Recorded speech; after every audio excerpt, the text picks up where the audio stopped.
Grace. Nandiyan na naman siya. Ha?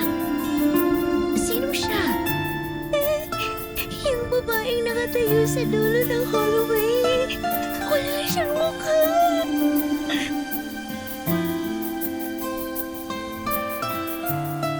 Wala yun. Masama lang ang panaginip mo. Siya, balik ka na sa pagtulog mo. Sige na.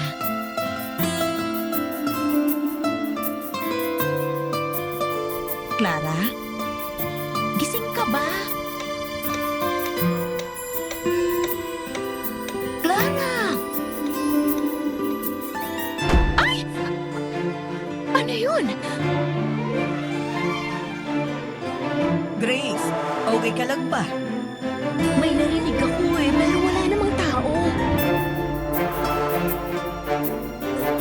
Hindi siya tao, ate.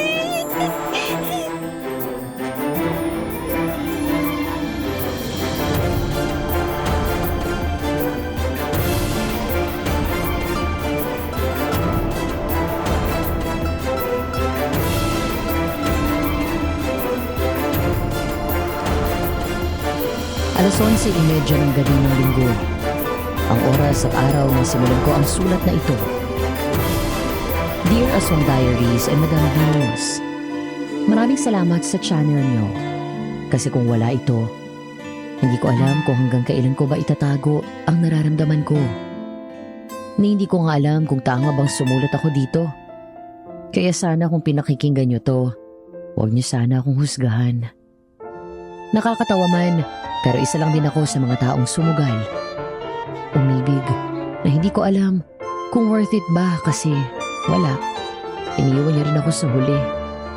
Hindi ako bayani. Isa lang akong albularyo na galing sa bato, naga.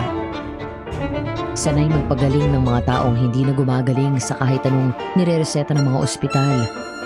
Pero ito lang yata ang sakit na hindi ko alam kung mapapagaling ko ba. Isang gabi pinatawag ako sa isang ampunan sa San Roque at doon ko siya nakilala.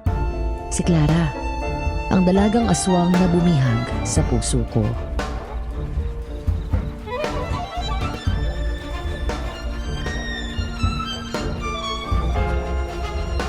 Alas 12 ng madaling araw nang tawagin ako ni Sister Dolores, ang madre sa bayan ng San Roque ng mga panahong iyon.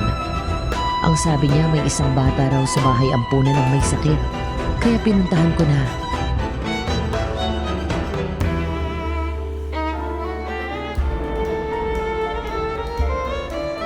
Tao po. Sister? Tao po.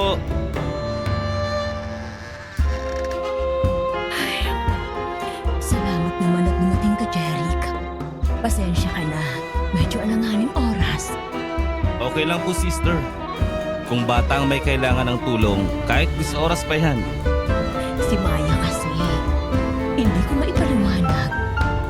Ngayon siya nagkaganito eh. Bigla na lang nilagnat, tapos ayaw na magsalita.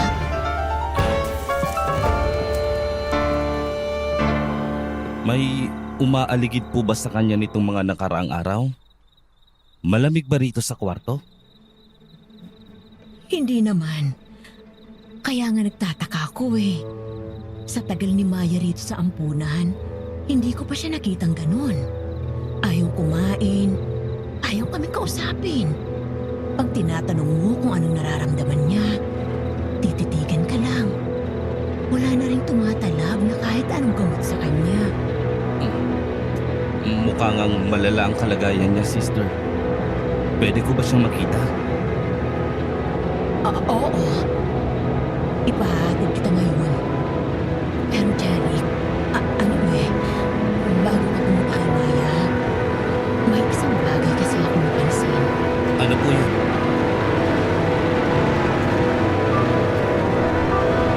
Lumingon-lugon muna si Sister Dolores sa paligid na parang nag-iingat na walang makarinig sa kung ano bang sasabihin niya.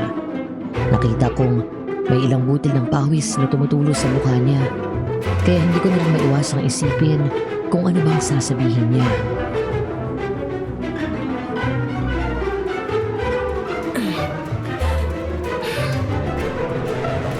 Napansin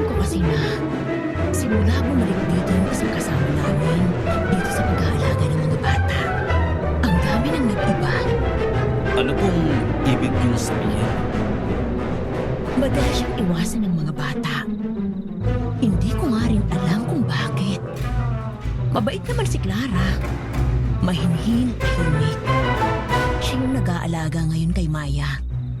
Pero pati si Maya, ilab din sa kanya.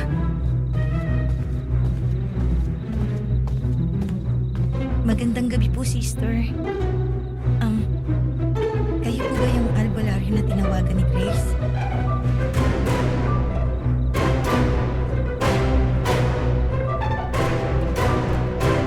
Parang tumigil ang mundo ko ng mga sandali yun, Madam Venus.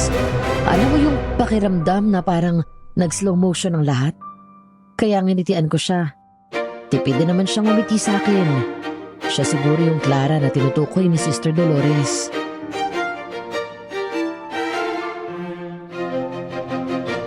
Ako nga. Ikaw ba si Clara? Opo. Ako po yung madalas na nag-aalaga sa mga bata. Si Maya, ako nagbabantay sa kanya nito lang. Oo. Nasabi nga ni sister. Clara eh. May napapansin ka bang iba sa kanya bago siya nilagnat? Hindi ko sigurado pero para siyang matamlay. Tapos kanina, nung pumasok ako sa kwarto nila, bigla siyang sumigaw. Tapos ayaw nang magsalita. Gaya ng sabi ni Sister Dolores, mukhang ang mahinhin si Clara. Kung ang pagiging maputi, sinunta at may balingkinita na katawan ang standards ng pagiging maganda, yun siya. Kahit ilang distansya lang ang layo namin sa isa't isa, kita ko hanggang balikat ko lang siya. Para siyang kristal. Nakakatakot hawakan. Baka kasi mabasag. Nilapitan siya ni Clara para bigyan ng gatas. Bigla siyang tumili. Parang biglang pinahirapan. Mukhang takot. Pero wala namang humawak sa kanya. Wala siyang sugat at wala rin lagnat. Puntahan na natin. Pagpasok namin sa kwarto, bumungad sa amin ang isang batang babae na nakaratay sa kama. Putlang-putla ang itsura niya. Halos hindi makabangon. Pati yung pag-ubo niya, putol-putol at halos naghahabol na ng hininga. Nang tiningnan ko sina Clara at Sister Dolores, halata rin sa mga mukha nila ang takot para sa kalagayan ng bata. Ayan si Maya. Tingnan mo yung itsura niya, Jerry. Parang wala ng buhay. Alam kong dapat doktor ang tinawagan namin para pagalingin siya. Pero dahil wala naman siyang ibang sintomas, lalo na't biglaan, naisip namin na baka hindi rin siya tanggapin sa ospital. Ikaw lang ang pag-asa namin, Iho.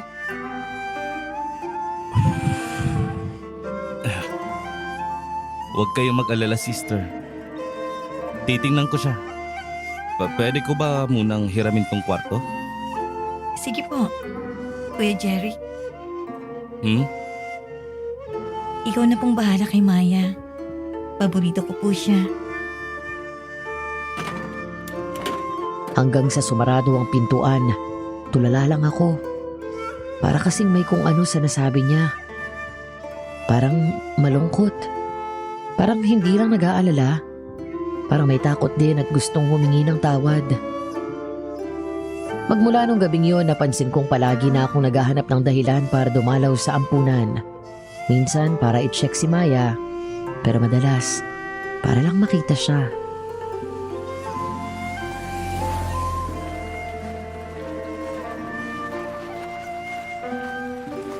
Oo, Jerry. Nandito ka na naman. Follow up lang po kay Maya. Tinignan ko yung pulso niya kagabi. Medyo mahina pa. Okay na po ba siya ngayon? Ayun, kahit papano nakakakain na. Pero tahimik pa rin. Ni hindi makatingin sa mata ng kahit na sino.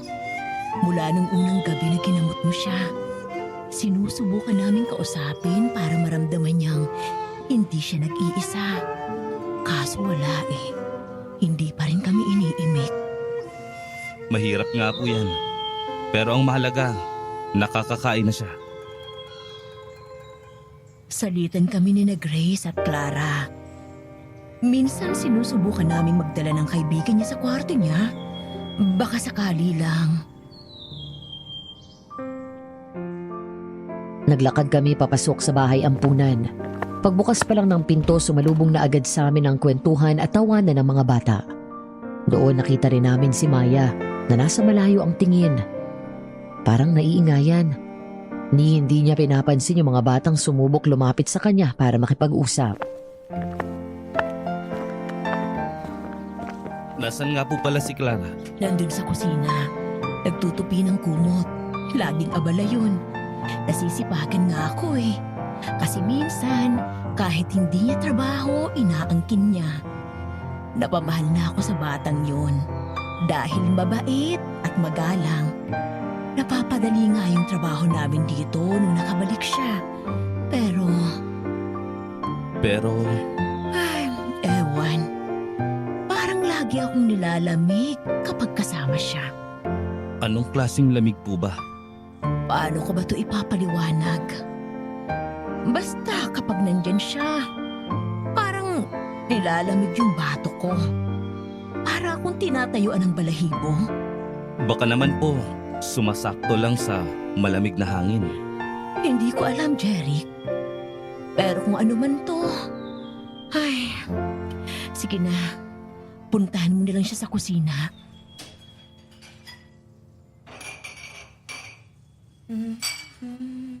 Clara, Oh, Kuya Jerry, nandito ka ulit? binisita ko lang si Maya. Kumusta ka? Ayos lang po, medyo pagod. Napuyat po kasi ako eh. Inasikaso ko si Maya buong magdamag. Ang sipag mo pala talaga. Nako, hindi po. Sinong nagsabi niyan? Gusto ko lang talagang may ginagawa para mabawasan ang mga iniisip ko. Si Sister Dolores. Kahit daw hindi mo trabaho, ikaw ang gumagawa. Baka palitan mo na si na Ma'am Grace niyan. Uy, hindi ah. At saka masaya naman ako sa ginagawa ko. Natatanggal din ang stress ko. Teka, dugo yata yan ah. Dugo ba yan? Ha? Ayun o, yung palda mo. Ang dami.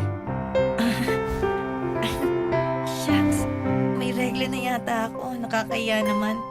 Kaya palang sipag ko ngayong araw tapos sumasakit pang puson ko. Bakit? Hindi mo ba nararamdaman? Hindi eh. Madalas kasi parang automatic na lang. Automatic? I mean, minsan gigising ako. May dugo na. Tapos wala akong maalala. Pero sa susunod na araw parang wala na lang ulit. Parang panaginip. Clara, okay ka lang ba talaga? Oo naman. Ayoko kay Ate Clara. Narinig mo ba si Maya? Bakit ayaw niya sa'yo? Hindi ko nga rin alam eh. Teka, puntahan ko lang siya saglit. Kakausapin ko. Ramdam kong hindi komportable si Maya sa presensya ko ng mga oras na yun. Yun ang una kong napansin at gets ko yun. Pero hindi ko rin mapigilan ang sarili ko na ma-curious kung ano bang meron kay Clara. Kung bakit ayaw sa kanya ni Maya at gano'n na lang ang reaksyon ni Sister Dolores sa presensya niya. Kaya kahit halata namang ayaw akong kausapin ni Maya ng mga panahong yun, pinilit ko pa rin ang sarili ko.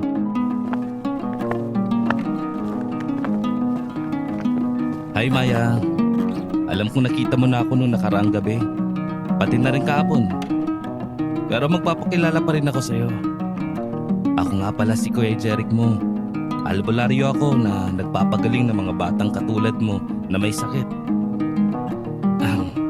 Maya, alam kong iniisip mong baka hindi mo pa ako pwedeng pagkatiwalaan sa ngayon. Pero gusto ko lang malaman kung bakit ayaw mo kay Ate Clara. Babait naman siya. maganda pa. Yung mata niya po kasi minsan parang ibang tao. Papanong iba?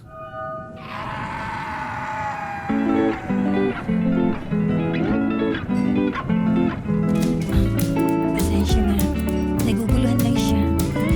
Madalas ko rin kasi siyang disiplinahin. Ayoko sa kanya. Narinig mo ba yan? Oo. Normal lang yan sa batang traumatized. Hindi yan personal. Pero Clara, yung sinabi mo kanina, nagigising ka na may dugo. Kuya Jeric, okay lang yun. Huwag mo na pong alalahanin. Baka masyado kang nag-iisip ng kung ano-ano. Ayos lang mo na po.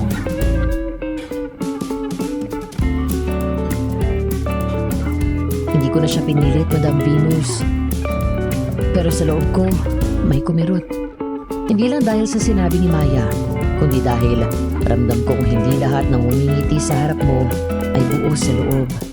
At si Clara, hindi lang basta pagod ang itsura.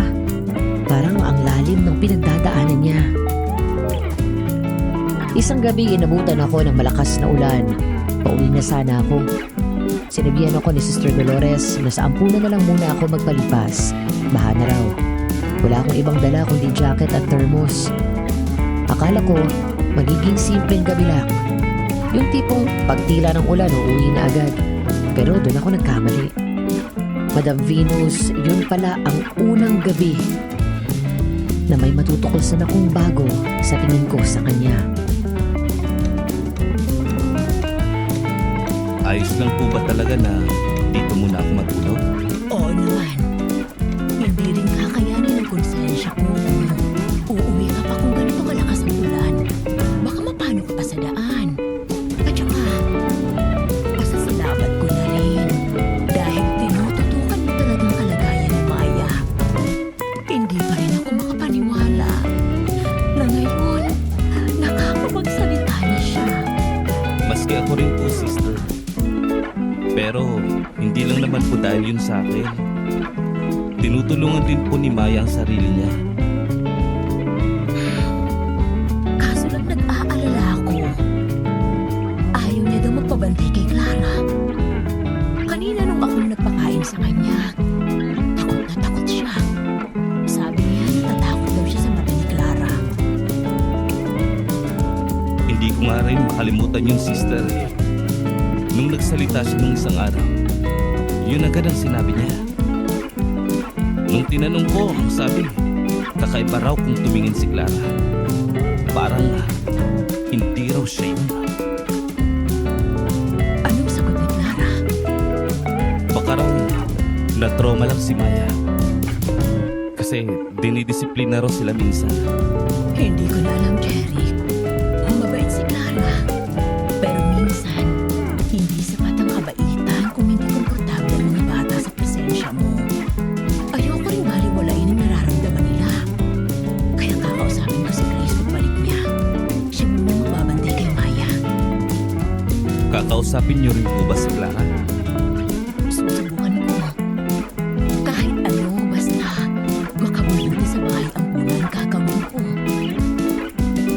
Sa ngayon, magpahinga ka muna. Sige po, sister. Ramdam ko agad ang pagod ko nung gabing yun, Madam Venus. Kaya humiga na lang ako. Tahimik ang buong lugar. Pero bandang 12:00, bigla akong nagising. Hindi dahil sa ingay, kundi dahil sa isang kakaibang tunog. Ano yun? Hindi ko na sana papansinin pero may biglang kumalabog. Tunog ng sinipang kahoy at mas malakas na pagbagsak ng tabo. Naramdaman ko rin parang may malamig na dumaan sa batok ko. Albularyo ako, Madam Venus. Pero hindi ko kabisado ang lugar na yun. At pag ganun, hindi ka basta makakaganti. Tinapangan ko na lang ang loob ko bago ako nagdesisyong lumabas ng kwarto. Pinakaramdaman ko muna ang paligid.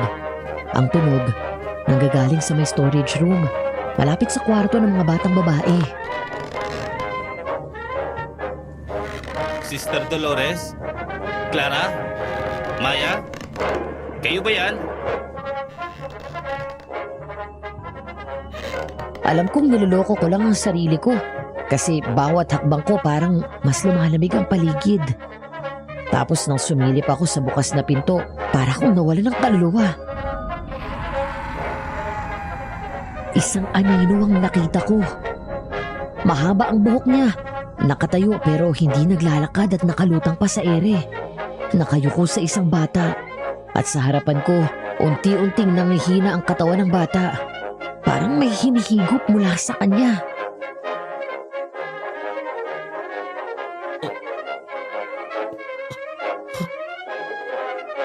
Ano to?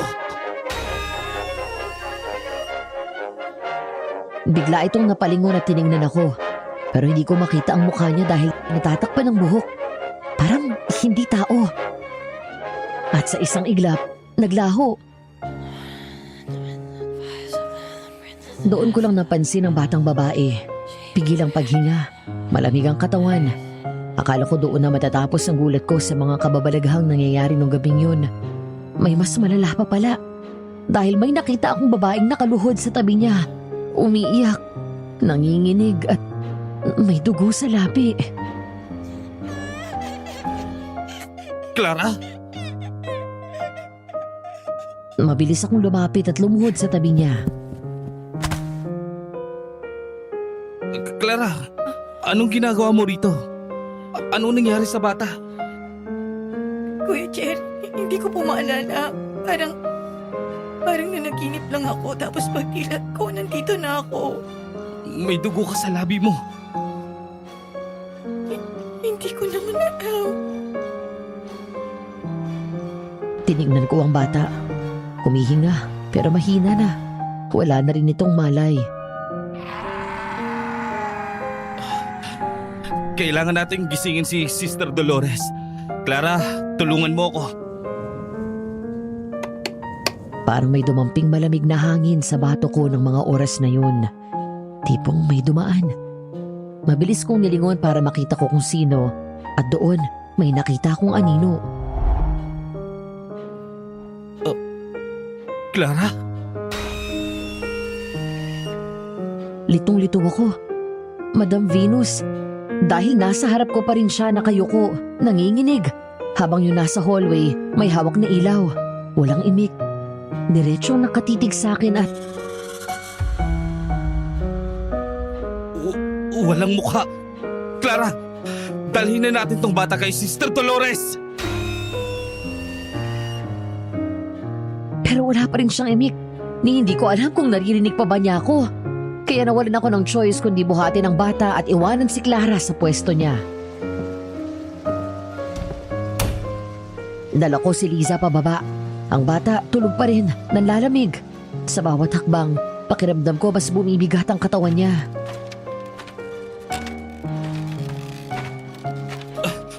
Sister Dolores! Jeric? Oh, Diyos ko! Si Lisa! Anong nangyari sa kanya? Hinimatay po, sister. Hindi ko na siya magising pa. Pero huminga pa siya. Mainit pero parang wala sa ulirat. Ako nang bahala rito. Kukuha ako ng daw ng sambong at kandila sa altar. Dasalan na rin natin siya. Salamat, Jeric. Salamat at naabutan mo pa siya. Walang anuman po.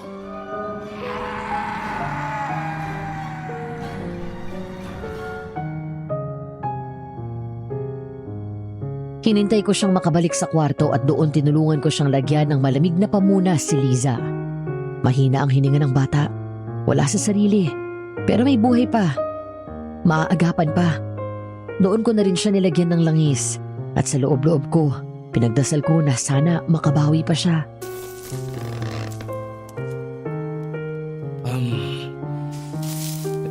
Sister? Di ba po kagabi? Ayos naman si Clara? Bakit mo na itanong? Wala po. Gusto ko lang pong masigurado. Gusto kong sabihin yung nakita ko. Pero paano kung ako lang ang nakakakita? Paano kung ako lang ang naniniwala? Hindi ko kayang ilagay si Clara sa alanganin. Pero hindi ko rin kayang baliwalain yung takot na nararamdaman ko. Santa Maria, ipanalangin mo kami. Ilayo mo ang batang ito sa mga anino. Tahimik lang akong nagdasal sa tabi niya. Dahil hindi ako mapakali, Madam Venus, hindi ko makalimutan yung nakita ko. Dalawang Clara.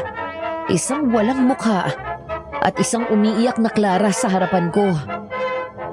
At doon ako unang natakot. Hindi sa anino, kundi sa tanong na, sino sa kanila ang totoo? Kinabukasan tahimik lang ang lahat. Parang walang nangyari. Walang batang nawala ng malay. Walang aninong walang mukha.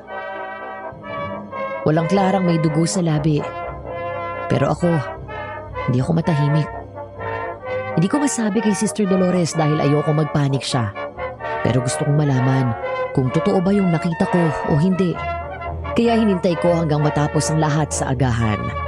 Hanggang makaalis si Sister para pumunta sa kapilya at hanggang kami na lang dalawa ang naiwan sa kusina.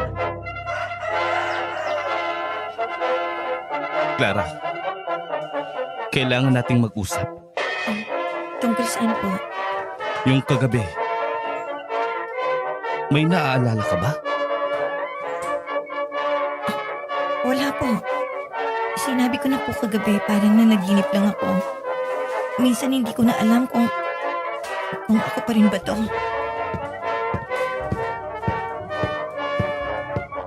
Naawa ko sa kanya, Madam Venus. Noong mga sandaling yon, halata at kitang-kita ko sa mga mata niya yung takot. Paulit-ulit pa siyang umiiling na para bang sa paraang yun ay kinukumbinsi niya kung paniwalaan siya.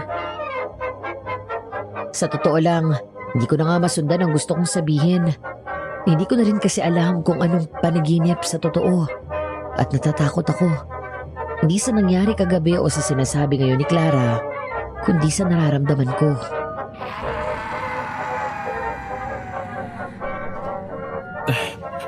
May ilang beses na bang nangyari yan? Yung ganitong pagkawala ng alaala mo? Madalas po may sugat ako sa katawan. Pero hindi ko alam kung saan galing. Minsan nasa kama ako pagising, minsan wala. May pagkakataon din po na tinatawag ako ng mga bata. Pero hindi ko sila kilala. Kung natatakot sila sa akin, kahit wala akong ginagawang masama. Sabi nila, parang hindi raw ako ang tinitingnan nila. Gaya po ni Maya. Parang may ibang kumokontrol sa katawan mo? Oo, Hindi mo kailangang matakot sa akin, Clara. Kung sakali mang may sumpa kang dinadala, tutulungan kitang putulin yun. bakit po? Hindi niyo pa nga alam kung ako nga ba talagang halimaw. Baka nga hindi ikaw ang halimaw. Baka ikaw rin ang sinasaktan. Kuya Jerry, kung sakaling hindi na ako makontrol, papatayin mo po ba ako? Hindi. Hindi kita papatayin, Clara. Pero hahanap ako ng paraan para hindi ka na masaktan. At hindi ka na rin makasakit pa. Nung araw ding yun, nagpaalam na muna ako kina Sister Dolores na babalik sa amin. Hindi na ako nakapagsabi kay Clara dahil nalunod na siya sa mga gawain sa ampunan. Tumutulong at nagbabantay sa mga bata. Dahil hindi na rin ako mapakali, naisipan kong lumapit sa isang retirado na albularyo. Siya ang tinuturing kong ama-amahan at isa sa mga dating inaasahan ng mga baryo sa paggamot sa may sakit. Oh, Jerry! Napadaan ka! Akala ko'y nasa San Roque ka ngayon. Opo, Mang Domeng. Gusto ko lang po sana mga musta. Pakiramdam ko, napagod ako nitong mga nakaraang araw. Pabalik-balik po kasi ako sa ampunan. Kakamonitor sa kalagayan ng batang ginamot ko. mukhang may sadya ka yata na hindi tungkol doon na ano ba yon? Si Mang Doming talaga. Naramdaman niyo pa po yun? Ay, iho. Para namang hindi kita kilala. Ako ang nag-alaga sa'yo mula nang mawala ang mga magulang mo. Sa akin ka natuto sa panggagamot. Kaya bakit hindi ko maramdaman kung may sadya ka? Ay, sige na. Ano ba yun? At doon ko na sinimula ng kwento tungkol kay Clara, Madam Venus. Mula sa nararamdaman sa kanya ni na Sister Dolores, sa mga sinasabi ng mga bata tulad ni Maya, yung sa storage room, pati na rin yung mga napapansin ni Clara sa mismong sarili niya. Sa buong panahon ako'y nagsasalita, hindi ako pinutol ni Mang Doming, kaya malaya kong nasabi ang lahat. Kung sa inyo lang, Mang Doming, ano sa tingin niyo ang dahilan kung bakit siya nagkakaganon? Halata rin kasi sa kanya na wala talaga siyang alam.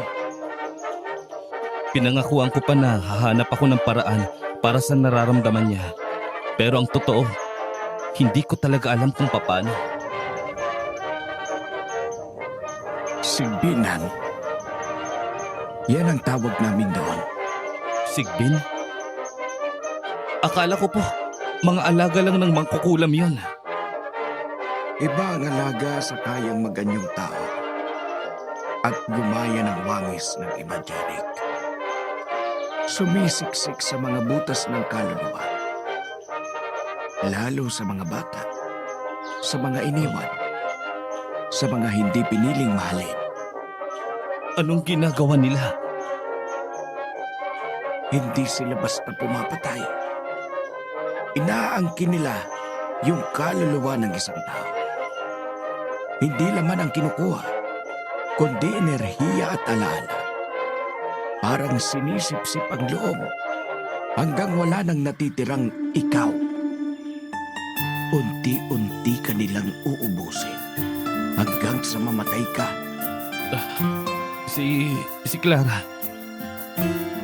Posibleng ganun po ba siya? Malamang. Pero baka ngayon lang yan nagsimula. Yung ampunan sa San Roque, hindi yan bago sa dilim. Hindi ko lang sinabi agad sa iyo noon. Kasi baka isipin mong haka-haka lang. Alam niyo na po.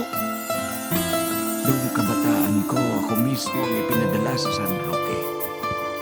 Hindi bilang albularyo, kundi bilang tagabantay.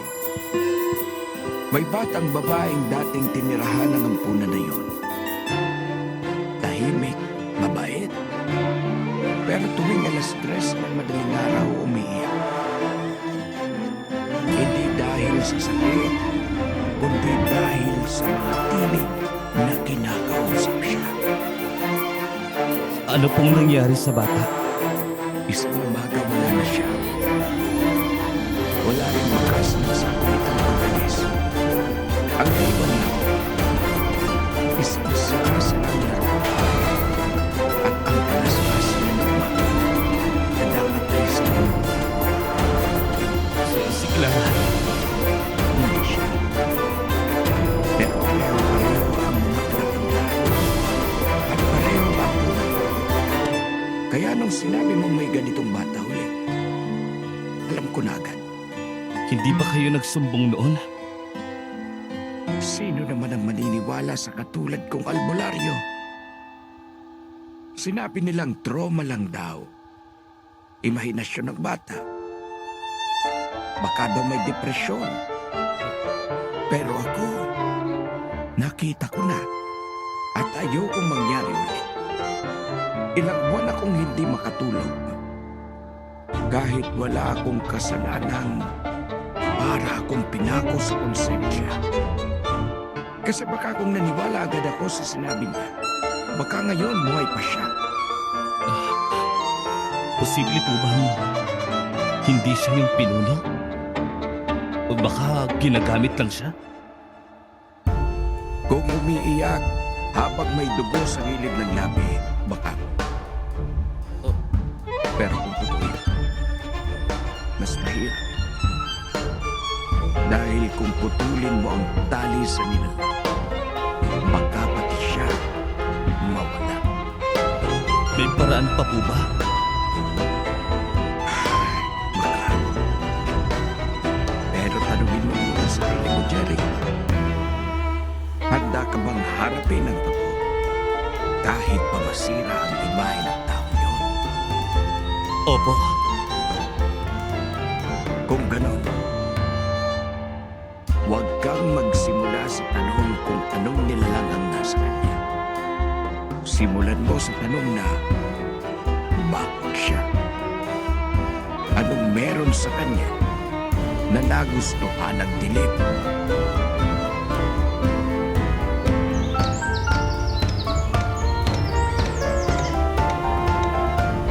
Bumalik ako sa ampunan ng hapon.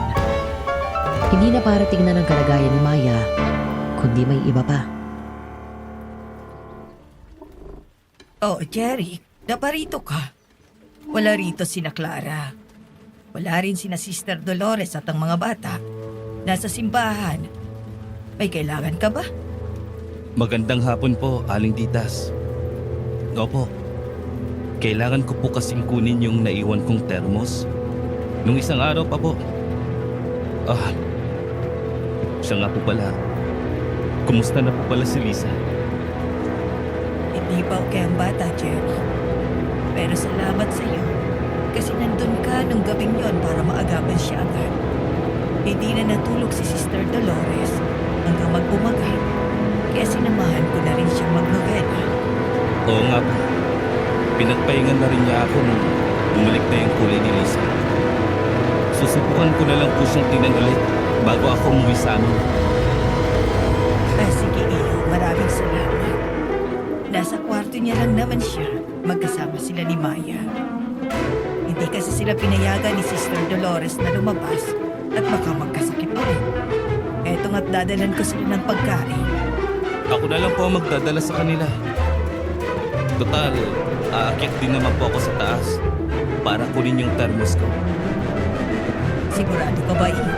Baka maabala kita. Hindi po. Aakyat din naman po ako ron para kumustahin ang kalagayan ng dalawang bata. Ay, ganun ba? O sige, salamat, iyo. Kung may kailangan ka, tawagin mo lang ako. Nasa kusina lang naman ako't naghahanda ng hapunan. Sige po. Nang iabot sa akin ni Aling Ditas ang tray, ay umakyat na ako sabay diretso sa kwartong tinulugan ko kagabi. Nakita ko doon ang thermos at kinuha.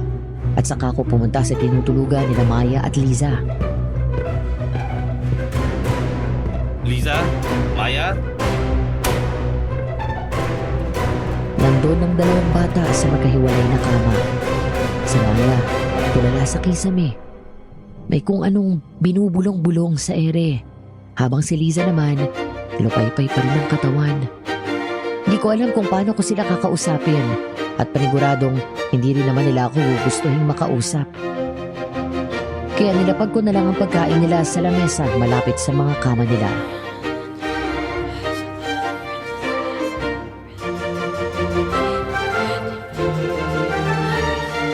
Kung gutom na kayo, nandito yung pagkain niyo ha. May tubig na rin dito.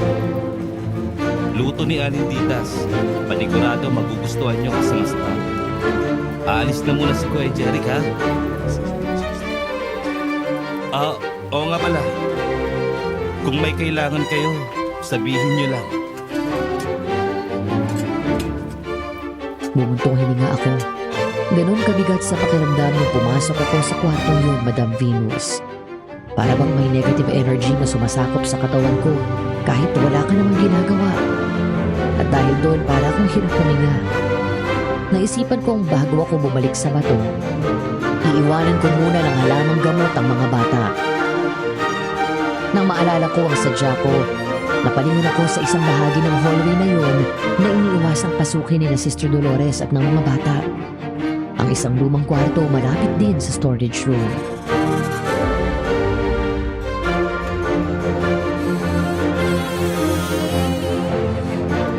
Dati raw, dito pinatutulog yung mga batang masyadong tahimik. at yung madaling magkasakit. Para lang tong abandonadong silid. Pero bakit parang may nakatira pa rin? Nakita ko may mga ukit sa sahig. Pabilog, pahaba. Parang buntot, parang may mata at may mga durog na krayola sa tabi. Doon ko rin nakita ang isang lumang notebook.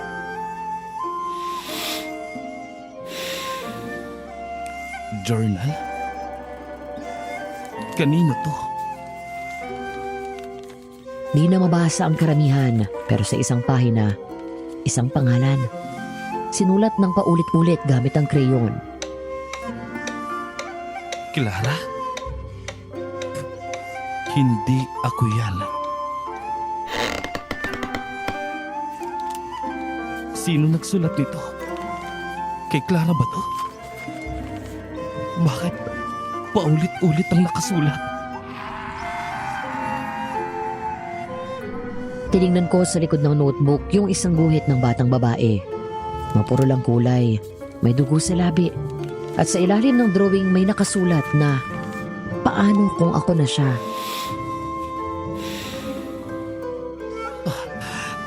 Hindi lang siya sinasapian. Baka kinukuha na siya. Baka siya na yun. May tao ba? Jerry, Clara? Hindi.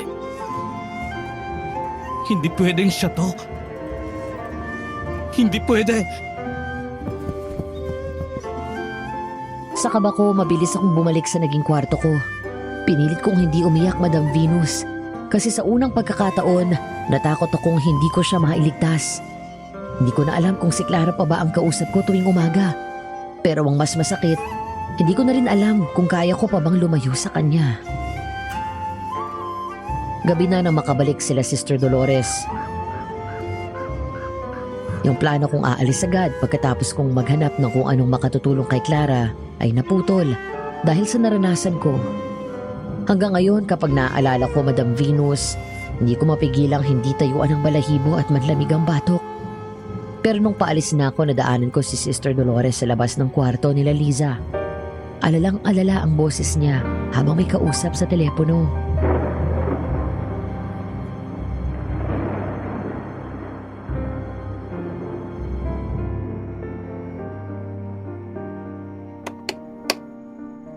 Sige, Grace. Aasahan kita bukas. Ang lala na rin kasi ng kalagayan ni Lisa.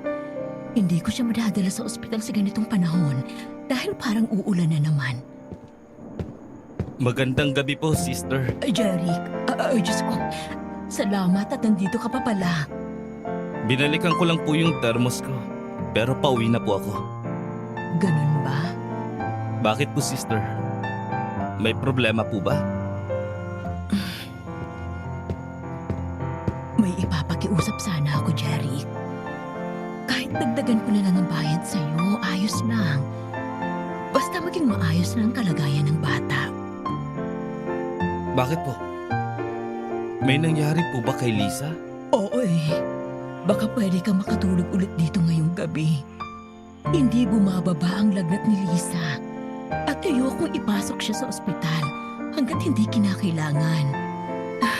Magnunubena rin kami mamaya. Wala pong problema. Pwede ko siyang bantayan. Huwag niyo na rin pong dadagdagan yung bayad. Basta umayos lang si Lisa, ayos na rin ako. Salamat, iho. Hindi ko alam kung anong gagawin namin kung wala ka. Magkakasama kaming pumasok sa loob ng kwarto ni Liza at Maya. Nakita kong nakabalot ng mga dahon ng ulo ni Liza at mahimbing ang tulog. Hindi rin talaga kaya ng konsensya ko kung may mangyari sa kanya nang wala man lang akong ginagawa, Madam Venus. Kaya kahit parang kaunti na lang, lulupay-pay na rin ang katawan ko. Pinili ko pa rin asikasuhin ng bata. Hinawakan ko noon sa braso si Liza at halos mapasok ako sa sobrang init niya. Inaapoy nga po siya ng lagnat.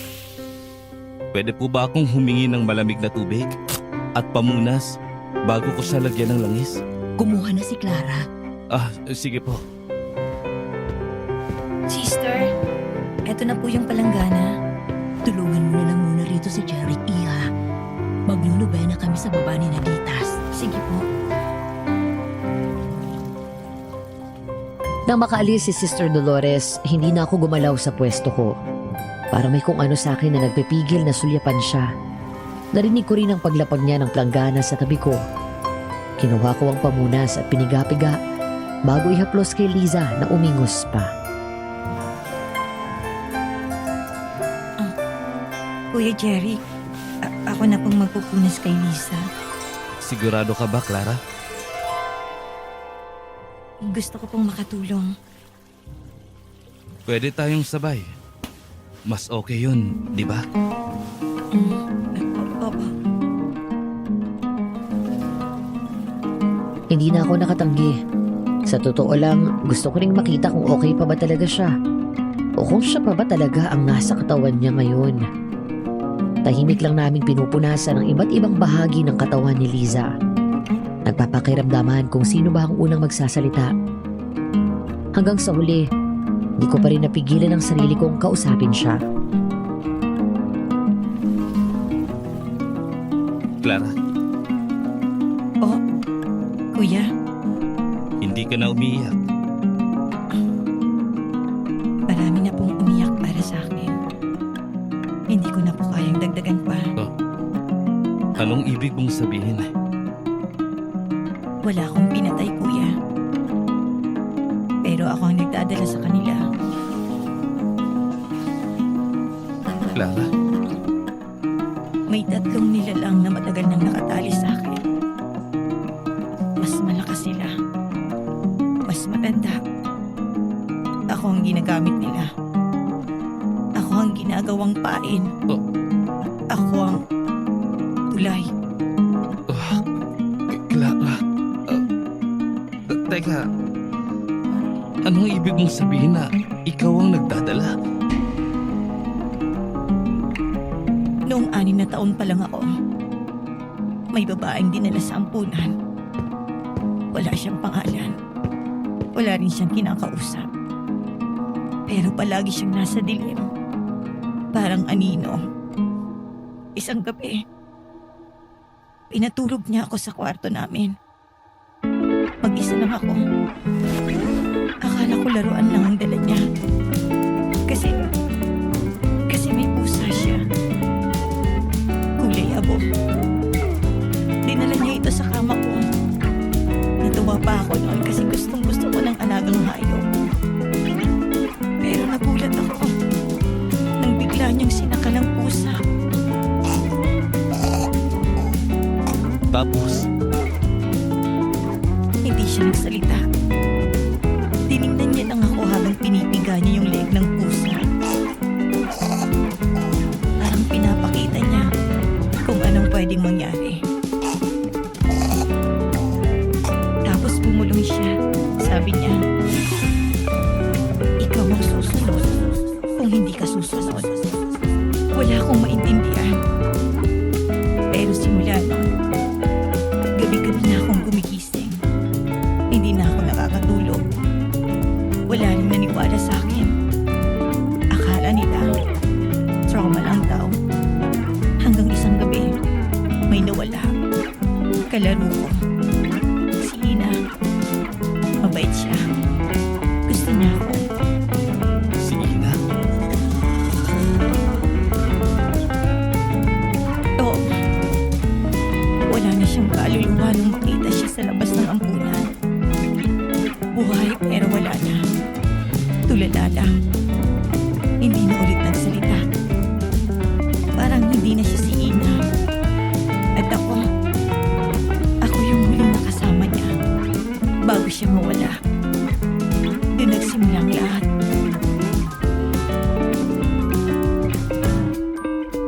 Simula noon, tuwing may bagong bata, alam ko na, lalapit sila sa akin kahit ayoko. Parang may nagtutulak sa kanila. Tapos gabi-gabi,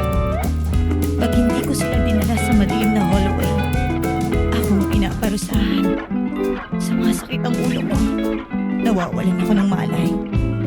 Nagigising ako may sugat o kaya may dugo sa bibig ko. Sinubukan kong magsumbong minsan, pero wala silang nakikita.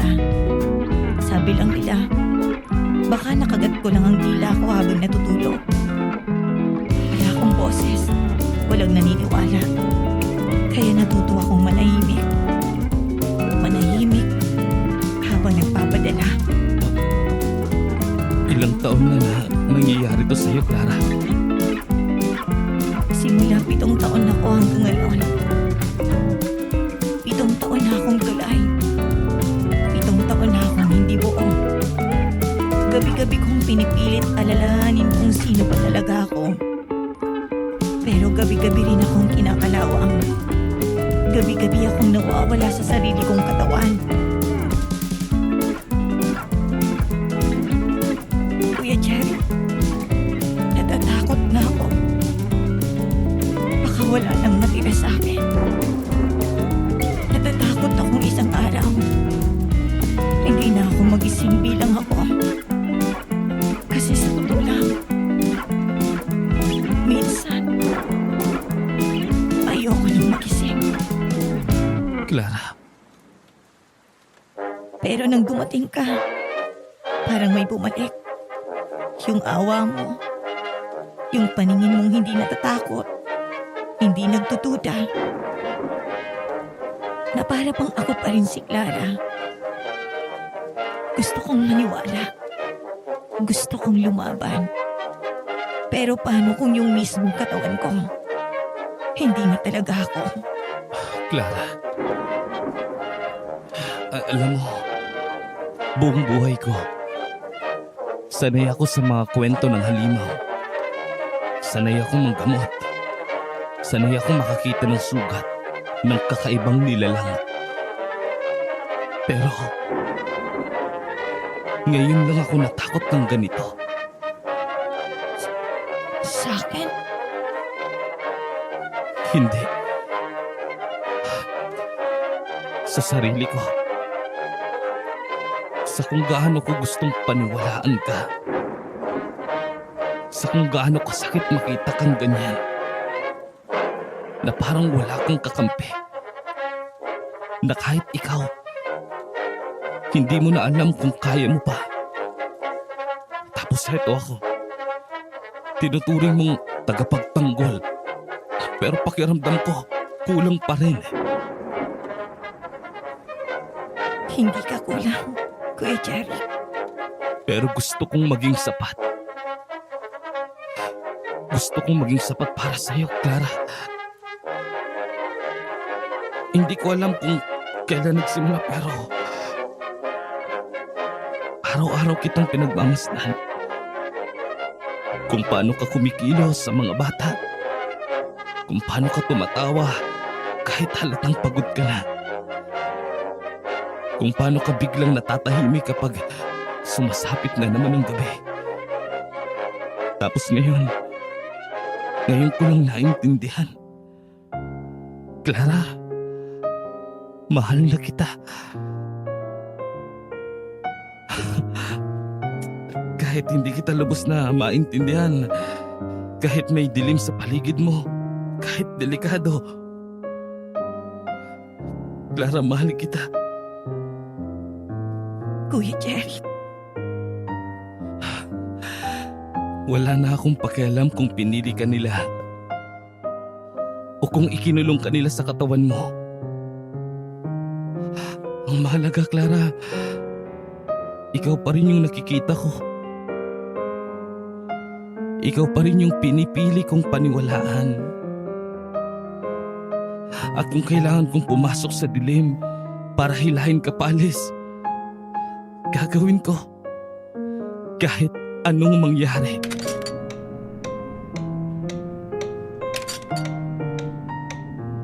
Tandaan mo to, Clara. Hindi ka kanila. Kahit ilang beses pa nilang sabihin, kahit ilang beses pa nilang guluhin yung isip mo, buhay ka pa. At habang buhay ka, may laban pa. At susubukan kong ipaglaban ka.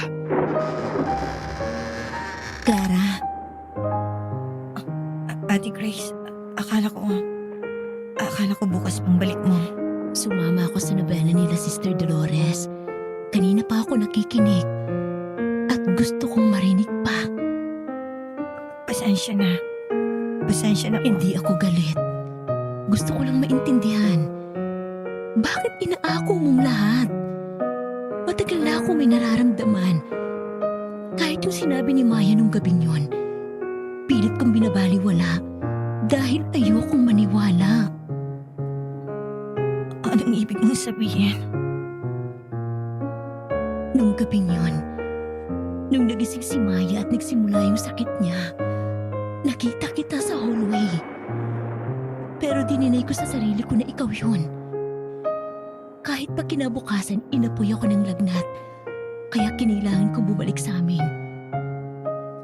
Isang linggo kong pinag-isipan. Isang linggo akong hindi makatulog.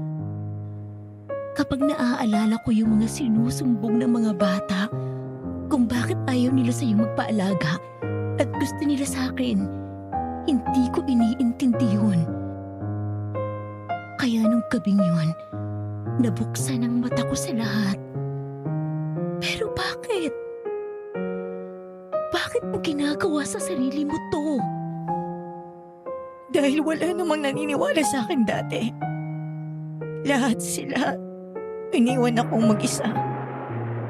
Pero nung nawala si Ina, dun ko naintindihan. Ako yung huli niyang kasama. Ako ang may dala. At kung hindi ko hayaan o sasabihin na ako ang may kasalanan, baka pati ibang bata kunin nila.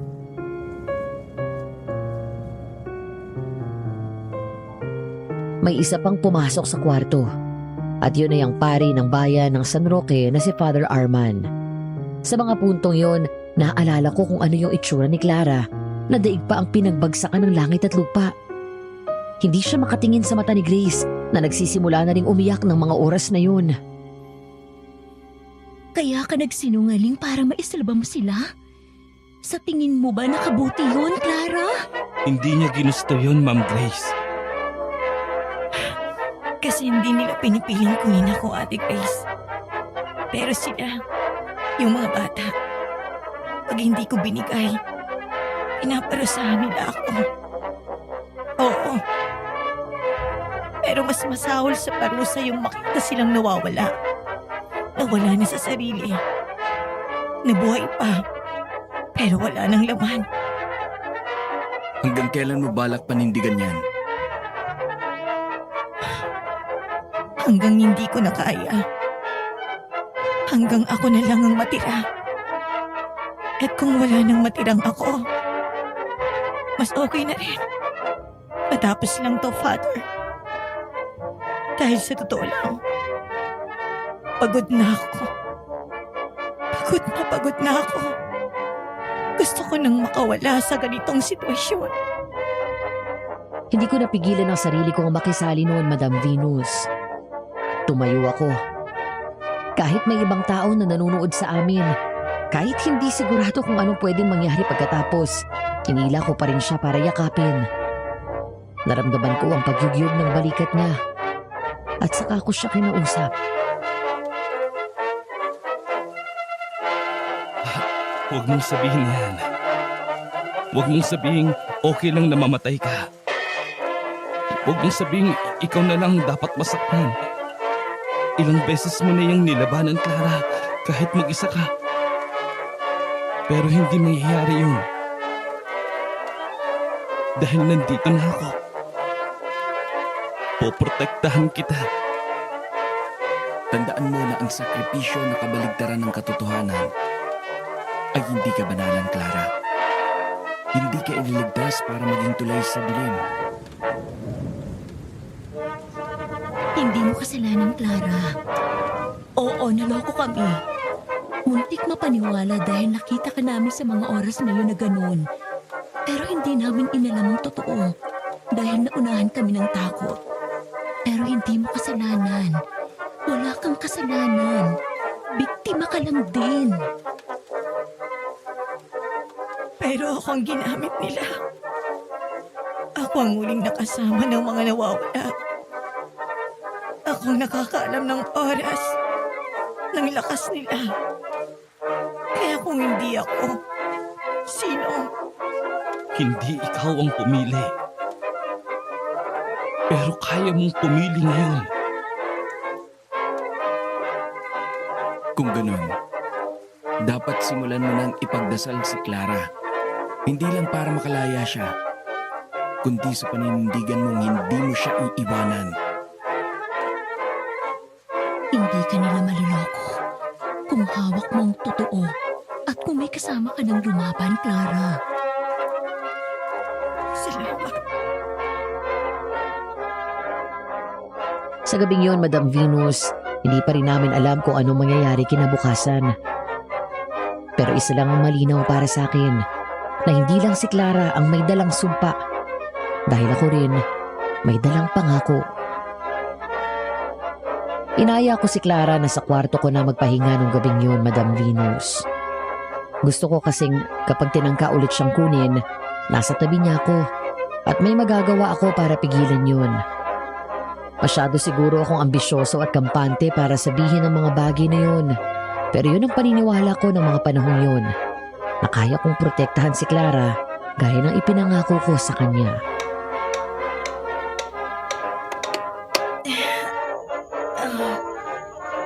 Hindi ka pa ba matutulog?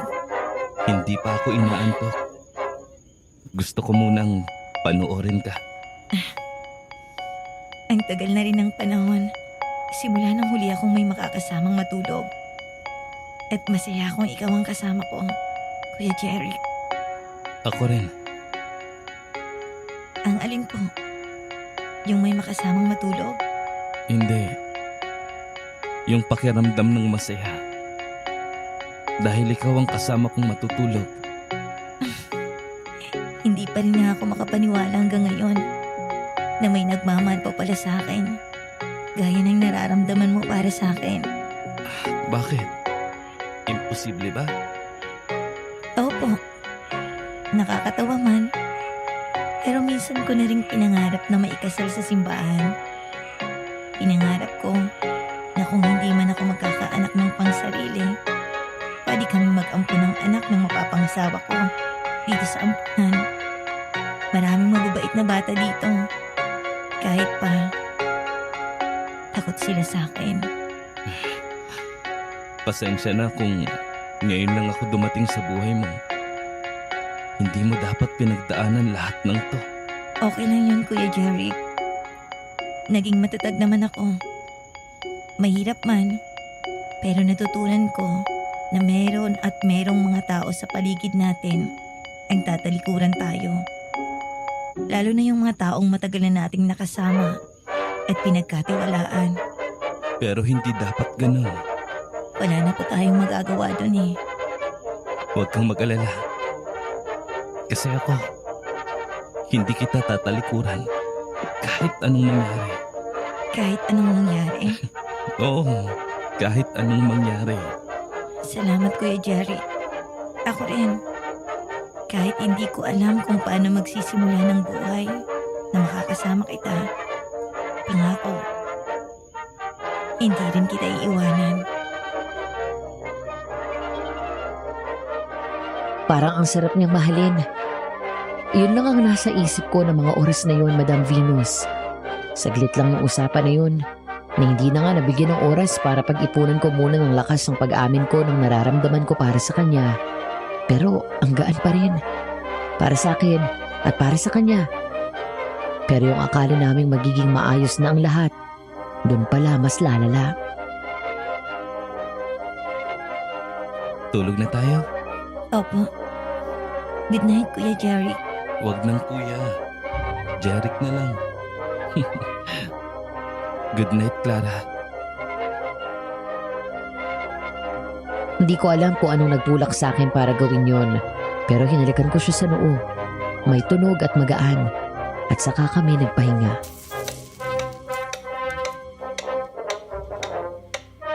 Sister Dolores! Si Maya wala na sa higaan niya. Nawawala si Maya. Si Maya? Narinig mo yun? Hindi. Hindi dapat siya.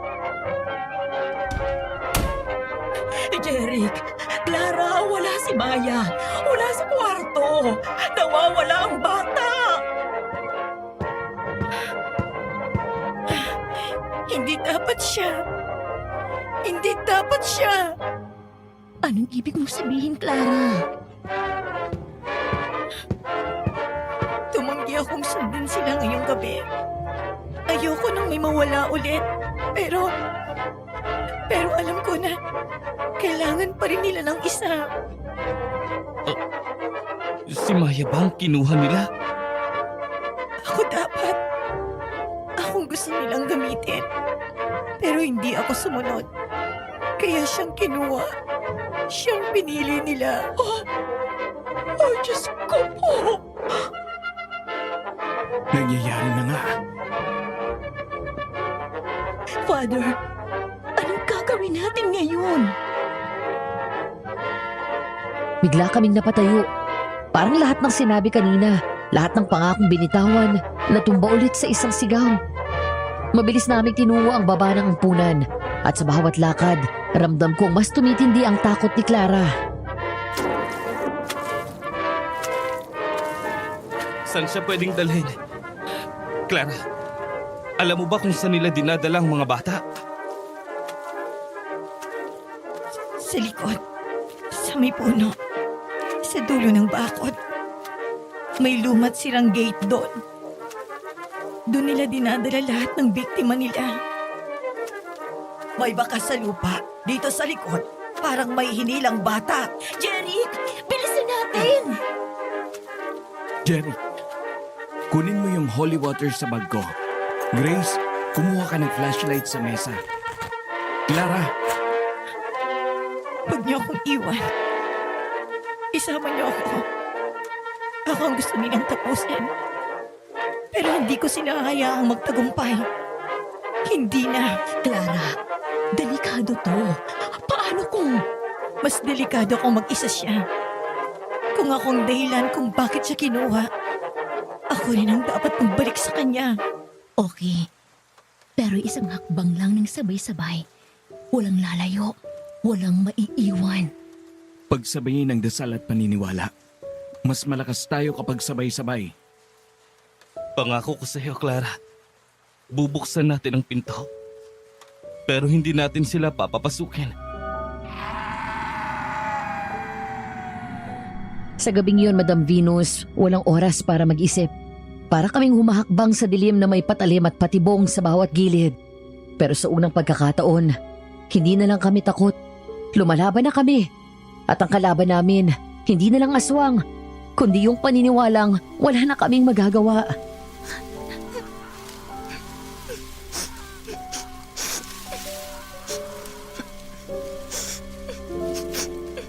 Sa likod ng ampunan may dating bakod na gawa sa yero at kahoy. Hindi na yun napapansin ng karamihan, pero yun pala ang daan. Sa bawat hakbang namin papunta roon, palakas ng palakas ang tibok ng puso ko. Hindi dahil sa pagod, kundi sa takot. Takot na baka huli na ang lahat.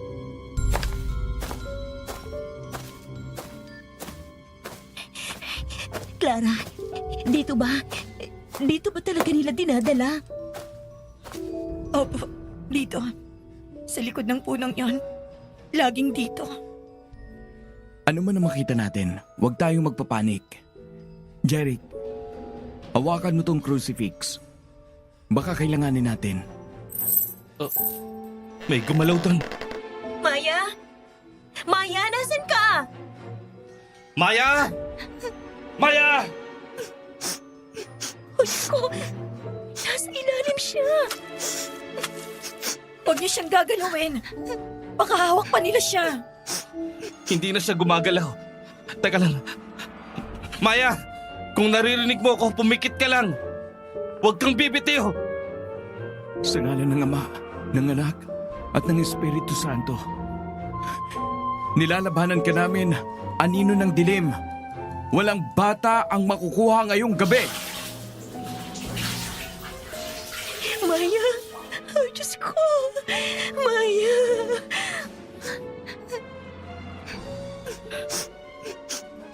Akala ko, hindi na siya makakabalik. Pero bumalik siya. Dahil pinili mong lumaban. Hindi lang siya ang bumalik, kundi na rin si Clara. Sa gitna ng ulan at sa likod ng puno, sa madilim na bahagi ng ampunan, doon kami nakatagpo ng panibagong liwanag. Hindi buo, hindi ligtas, pero sapat para huminga, para maniwala, para muling umasa na hindi pa tapos ang laban. Kinabukasan, hindi na namin nakita si Clara. Wala siya sa kwarto, sa kusina, ni sa chapel wala siya. Hindi rin siya sumasagot sa tawag ni Grace. Una akala namin na baka nagpapahinga pa. Hindi kasi siya sumama sa akin sa kwarto. Pero habang tumatagal, habang tumatakbo ang oras, mas bumibigat ang pakiramdam ko. Pakiramdam ko may iba.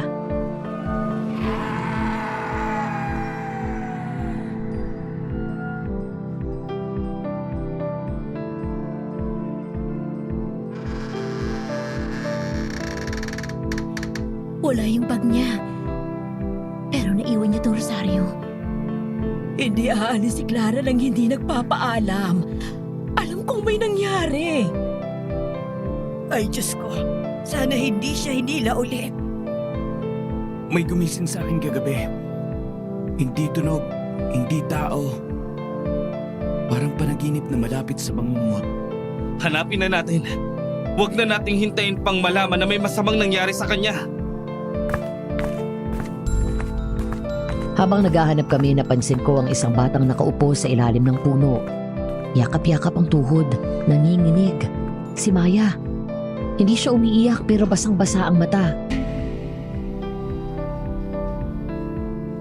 Maya, anak, okay ka lang? Jeric, tingnan mo to. Hindi ito normal. Hindi ito gawa ng bata. Clara? Nasaan ka na ba?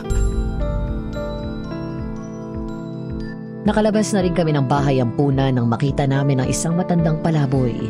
Seryoso ang itsura niya nang lapitan kami. Ang akala ko manghihingi ng pera. Pero nagulat ako sa sinabi niya.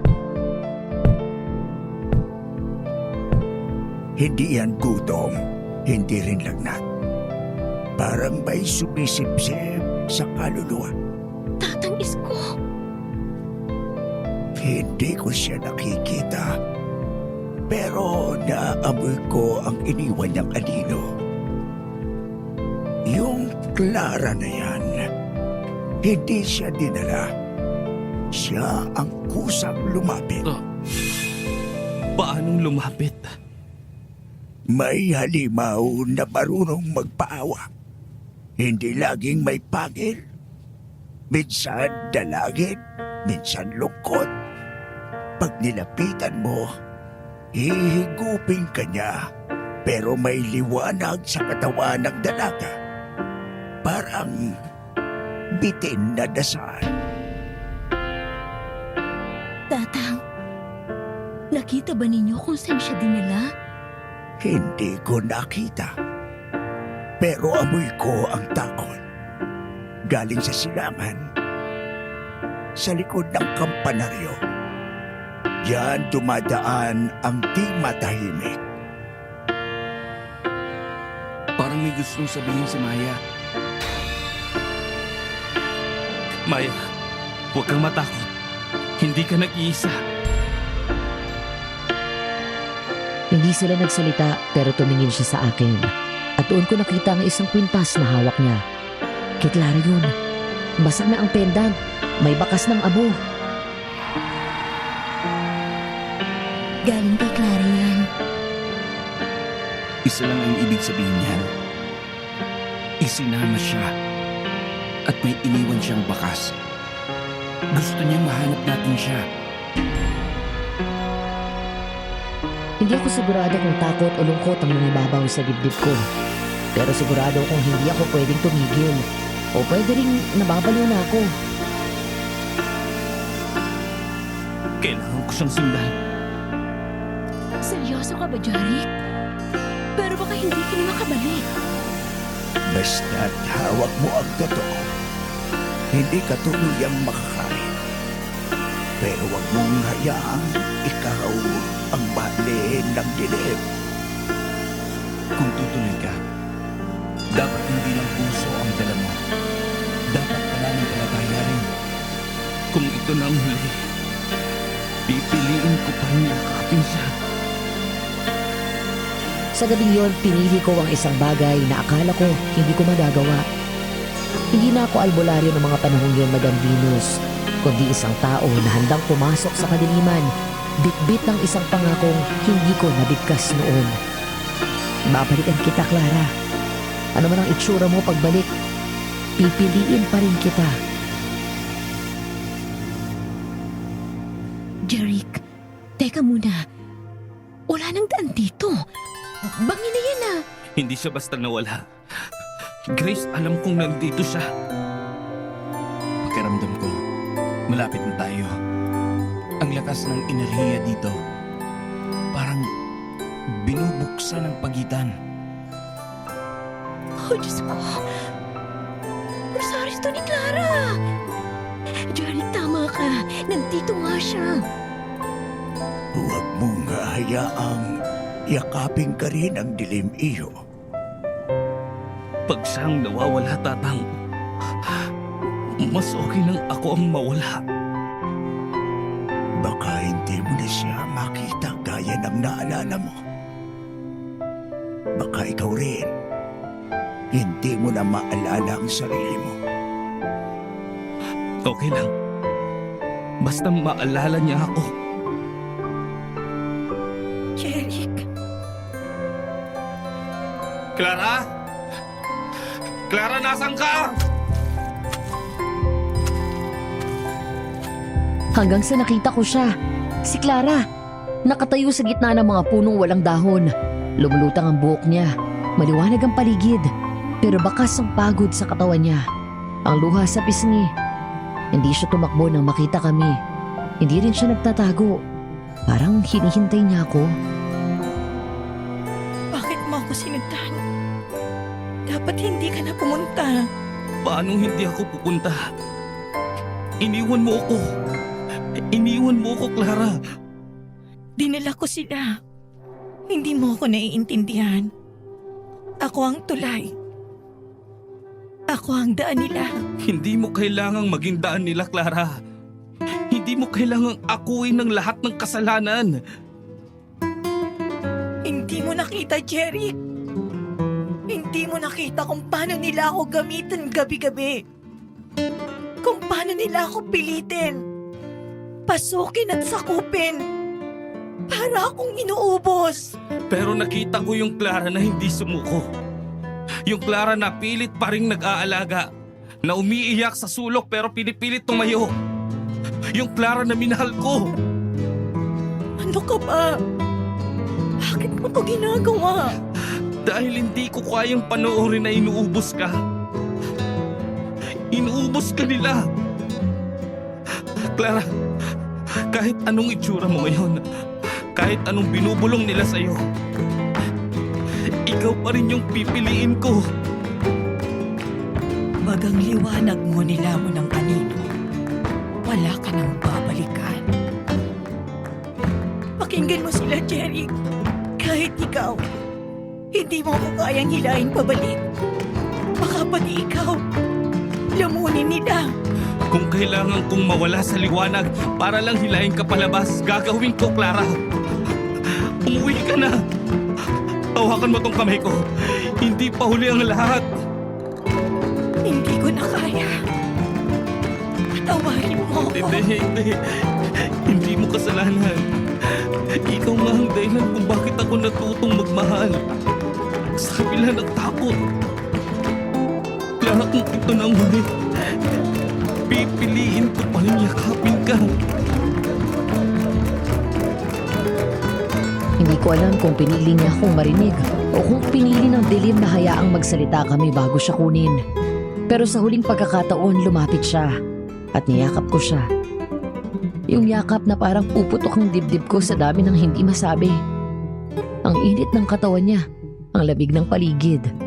At ang dasal ko, na sana kahit sandali, maramdaman niyang totoo ako at hindi siya mag-isa. Salamat. Kahit hanggang dito na lang.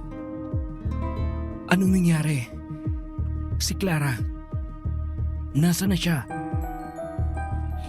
Jerry, wala ka ning hawak. Basag yung pendant. Wala na siya. Hindi yan pagtalikod. Pagpili yan. Pagpili niyang iligtas tayo. Parang panaginip pa rin, Madam Venus. Pero yun ang katotohanan. Isang linggo mula nang mawala si Clara, wala kaming nahanap na katawan niya. Wala ring bangkay. Pero mula noong gabing yun, isa-isa na rin gumaling ang mga bata sa ampunan. Si Liza muli nang nakangiti. Si Maya muling nagsalita ng konti. Pabulong, parang may natitira pang takot. Pero si Clara wala na. At ako ang naiwan. Jeric anak, sigurado ka ba sa desisyong ito? Kaya mo bang bumalik sa bato? Wala nang Clara sa ampunan. Pero baka may Clara pa sa akin. Nais ko sanang manalangin para sa kanya. Para kung nasaan man siya, mahanap sana niya ang liwanag. Father, baka siya ang naging dasal. Baka siya ang tinugon. Si Clara, hindi natin siya nasakit. Pero pinili niyang huwag tayong saktan. Pinili niya tayong lahat ang mabuhay. Hindi lahat ng nawawala natatagpuan pa. Pero pag may naiwang kang dasal, yun na lang ang natitirang daang pabalik. Bumalik ako sa bato. Sa lugar kung saan nagsimula ang lahat. Dito ko unang natutunang maghilot, magbasa ng ugat, magtimpla ng langis. Dito ko rin unang narinig ang mga kwento ng halimaw. Pero ngayon, kahit ilang sablay pa ng albularyo ang itama ko, wala na akong lunas sa sarili ko. Minsan sa tanghaling tapat may dumaraan sa harap ng bahay ko. Mga batang sabay-sabay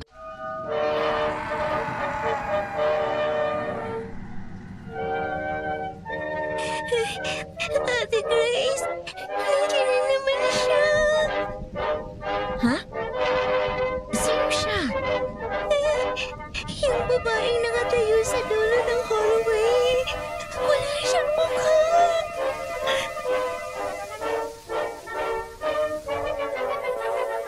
Wala yun.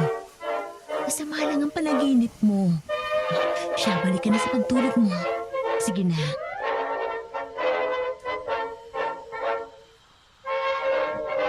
Clara? Gising ka ba? Clara! Ay! Ano yun?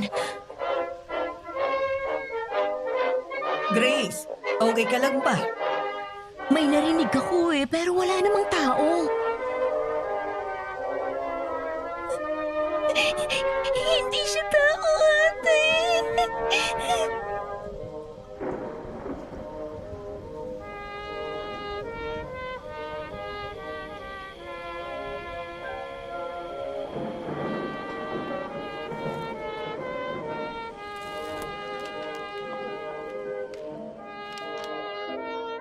Alas 11:30 ng gabi ng linggo.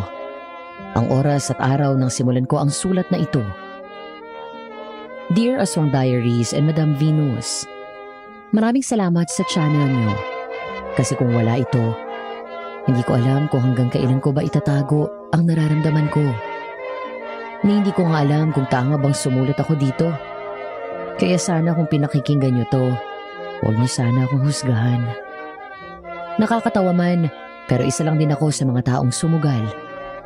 Umibig na hindi ko alam kung worth it ba kasi wala. Iniwan niya rin ako sa huli. Hindi ako bayani.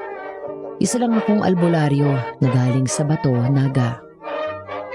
Sanay magpagaling ng mga taong hindi na gumagaling sa kahit anong nirereseta ng mga ospital. Pero ito lang yata ang sakit na hindi ko alam kung mapapagaling ko ba. Isang gabi pinatawag ako sa isang ampunan sa San Roque at doon ko siya nakilala. Si Clara, ang dalagang aswang na bumihag sa puso ko.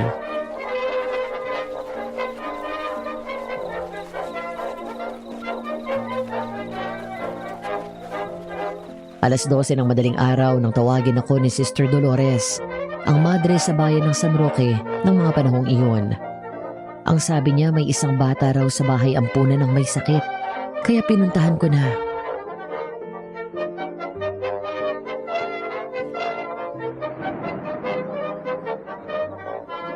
Tao po. Sister? Tao po.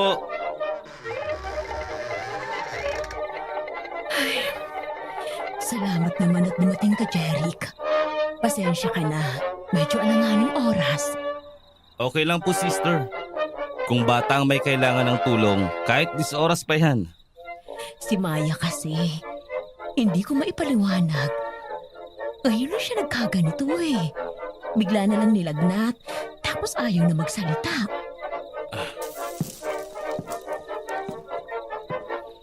May umaaligid po ba sa kanya nitong mga nakaraang araw? Malamig ba rito sa kwarto? Hindi naman. Kaya nga nagtataka ako eh. Sa tagal ni Maya rito sa ampunan, hindi ko pa siya nakitang ganon. Ayaw kumain, ayaw kami kausapin. Pag tinatanong mo kung anong nararamdaman niya, tititigan ka lang. Wala na ring tumatalab na kahit anong gamot sa kanya. Mukha ngang malala ang kalagayan niya, sister. Pwede ko ba siyang makita? Oo. Ipahatid kita ngayon. Pero Jeric, bago ka pumunta kay Maya, may isang bagay kasi akong napansin. Ano po yun?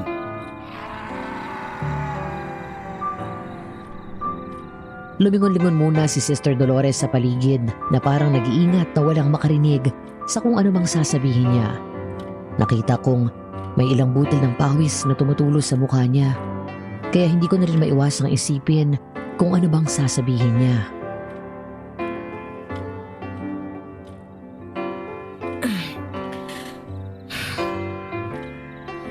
Napansin ko kasi na simula bumalik dito yung isang kasama namin dito sa pag-aalaga ng mga bata. Ang dami nang nag-iba. Ano pong ibig niyong sabihin? Madalas siyang iwasan ng mga bata. Hindi ko nga rin alam kung bakit. Mabait naman si Clara. Mahinhin at tahimik.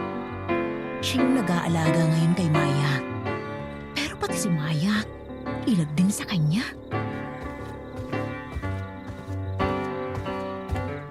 Magandang gabi po, sister. Kayo po ba yung albularyo na tinawagan ni Grace?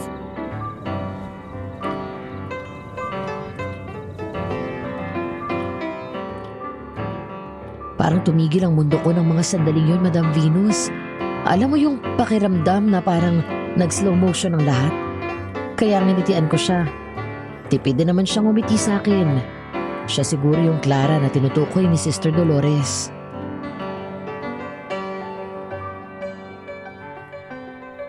Ako nga. Ikaw ba si Clara?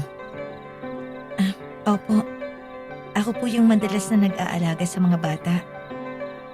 Si Maya, ako nagbabantay sa kanya nito lang. Oo.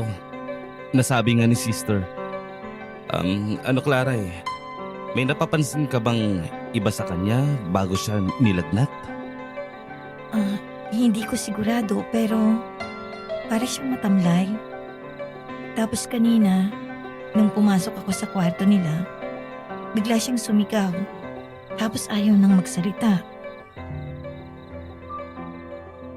Gaya ng sabi ni Sister Dolores, mukha ngang mahinhin si Clara.